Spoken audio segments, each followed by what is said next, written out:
Bonjour, oui, moi je suis Chantal Castonguay, je suis la présidente de la Corporation des arts et de la culture de Lillet et bénévole en même temps pour les événements comme aujourd'hui Guitare en fête. Oui, donc c'est ça, aujourd'hui, 10e anniversaire là, du festival Guitare en fête. Comment on fête ça, là, 10 ans de ce festival-là? Bien, on fête ça premièrement avec un beau spectacle qu'on a eu hier en ouverture qui ne faisait pas partie vraiment de la programmation, c'était plus un spectacle bénéfice. On a reçu Michel Pagliaro. OK. Alors on a fait Salcombe, vraiment un personnage sympathique qui est Michel Pagliaro. Alors la foule a été très, très heureuse de se remémorer tous les grands succès de Michel Pagliaro. Alors, c'était en version acoustique OK. avec un autre super bon guitariste aussi. Alors, ce fut une soirée mémorable.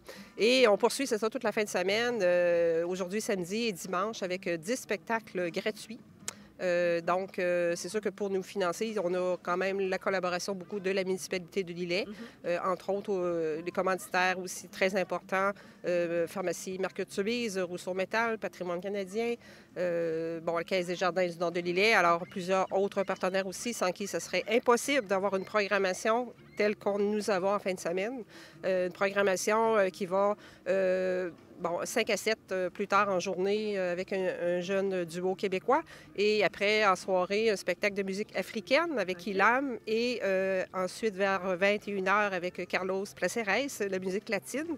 Alors, ça nous promet vraiment une belle soirée là, avec des rythmes, des couleurs, des musiques du monde. Et puis, ça va être la fiesta. Oui. Ça va être la fiesta. Demain, alors notre deuxième journée, c'est toujours un spectacle gratuit au Musée maritime du Québec, J.E. Bernier, ici à Lillet-sur-Mer, avec Stretto.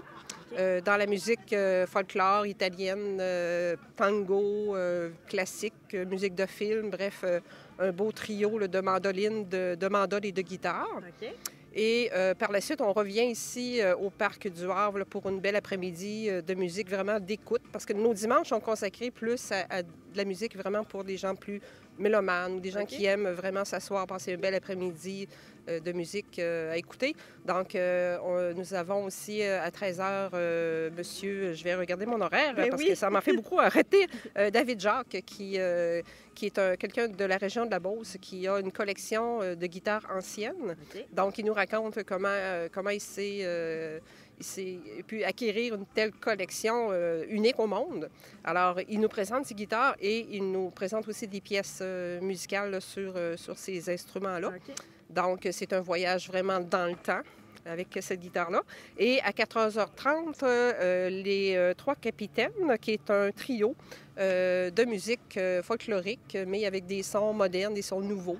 Alors, très, très festif aussi. Et on termine notre festival avec ni plus ni moins Webster et 5-4 Trio.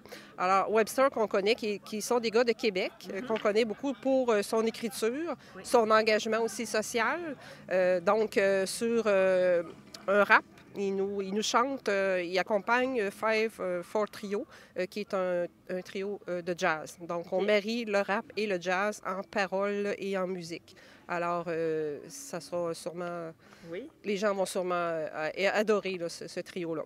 Et c'est sûr aussi qu'on a un volet patrimoine dans notre festival qu'on aime rappeler à tous les ans. Donc, à 15h cet après-midi, on s'en va à la Chapelle des Marins pour un conte avec Élisabeth Desjardins, le conte Le Beau Danseur, qui est une légende de Lillet. Okay. Alors, Élisabeth, avec sa façon de raconter, ça sera magnifique parce que tout à l'heure, elle nous a fait un spectacle conte pour enfants.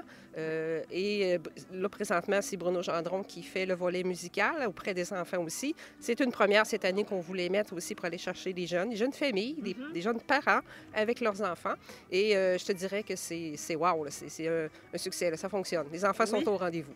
Donc, puis là, oui, donc on peut dire que la programmation cette année, beaucoup de diversité pour tous les goûts, pour tous les âges. Oui, exactement. Pour tous les goûts, tous les âges. On aura un 5 à 7 tout à l'heure sur la terrasse et on aura la chance d'avoir l'honneur même de vous présenter une jeune femme de Lillet qui a gagné le secondaire en spectacle ici à l'école secondaire Bon Pasteur. Alors, Anaïs Pelletier qui viendra nous présenter sa prestation à la base. C'est le fun parce que ça fait... En même temps qu'on reçoit des gens de partout, des gens qui font des musiques qui se promènent partout dans le monde aussi, avec Stretto, avec Webster et tout ça, autant on aime aussi donner la chance aux gens de la région de se faire connaître aussi. Puis comment on continue d'innover là, pour un festival comme ça après 10 ans? Bien, je pense qu'il faut rester, faut rester à l'écoute. Nous autres, on veut se démarquer. De par notre mission, la Corporation des arts et des cultures, on veut continuer à se démarquer et offrir aux gens une culture musicale. On veut faire découvrir aux gens des nouveaux sons. Donc, c'est notre façon de se régénérer année après année en offrant toujours une nouveauté musicale, des découvertes musicales. C'est comme ça qu'on y arrive. Et les gens adorent. Oui, puis la réponse des gens est toujours là? Toujours là, toujours là. Même, je vous dirais que au niveau de la quantité, bon, il y a des années, oui, ça se maintient, oui, bon, il y a des années, des hauts, des bas un petit peu, mais au niveau des commentaires qu'on reçoit, de l'appréciation des gens qui veulent vivre des beaux moments musicaux comme ça, je pense qu'on a énormément progressé depuis 10 ans. Bien, c'est génial. Je vous dis un gros félicitations, puis merci beaucoup. Bien, merci à vous.